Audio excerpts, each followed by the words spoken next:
श्री कृष्ण कहते हैं हद से ज़्यादा सीधा होना भी ठीक नहीं है, क्योंकि जंगल में सबसे पहले सीधे पेड़ को ही काटा जाता है और टेढ़े पेड़ को छोड़ दिया जाता है। चाहे कितना भी बुरा क्यों ना हो तुम्हारे साथ, पर यकीन रखना इसमें भी ईश्वर ने कुछ अच्छा ही सोचा होगा तुम्हारे लिए। जीवन में समय चाहे जैसा भी हो, परिवार के साथ रहो। सुख हो तो बढ़ जाता है और दुख हो तो बढ़ जाता है। जिस व्यक्ति को आपकी कदर नहीं, उसके साथ खड़े रहने से अच्छा है आप अकेले रहो। दुख भोगने वाला आगे चलकर सुखी हो सकता है, मगर दुख देने वाला कभी सुखी नहीं हो सकता। लोगों की बातों को कभी दिल पर नहीं लेनी चाहिए। लोग अमरूद खरीदते समय पूछते हैं मीठे हैं ना, फिर बाद में नमक लगा के खाते हैं। धैर्य रखिए, कभी कभी जीवन में कुछ अच्छा पाने के लिए सबसे बुरे दौर से गुजरना पड़ता है। हर किसी के अंदर अपनी ताकत और अपनी कमजोरी होती है। मछली जंगल में नहीं दौड़ सकती और शेर पानी में राजा नहीं बन सकता।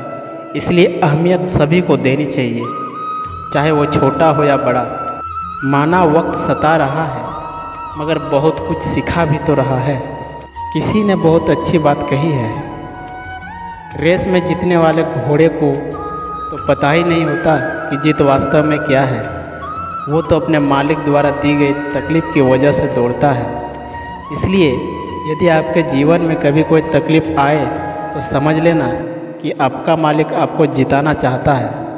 माचिस की तीली का सिर होता है पर दिमाग नहीं, इसलिए वो थोड़े से घर्षण से जल उठती है।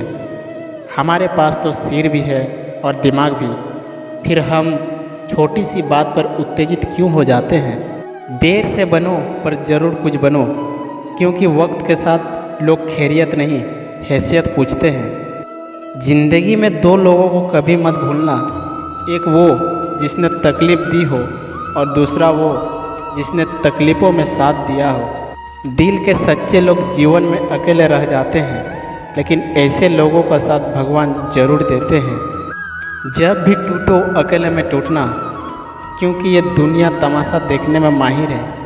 सिर्फ धोखा देना ही धोखा नहीं होता, किसी के साथ अपनापन जताने का नाटक करना भी तो उससे बड़ा धोखा होता है। हमारी आस्था की परीक्षा तब होती है जब हम जो चाहे वो ना मिले और फिर भी हमारे दिल से प्रभु के लिए शुक्रिया ही निकले। कोई कुछ भी बोले, संयम को शांत रखो, क्योंकि धूप कितनी ही तेज हो समुद्र सूखा नहीं सकते। तुम अपनी पीड़ा के लिए संसार को दोष मत दो, अपने मन को समझाओ। तुम्हारे मन का परिवर्तन ही तुम्हारे दुखों का अंत है। सुख दुख का आना जाना सर्दी गर्मी के आने जाने जैसे ही है, इसलिए इन्हें सहन करना सीखना ही उचित है। जय श्री कृष्ण।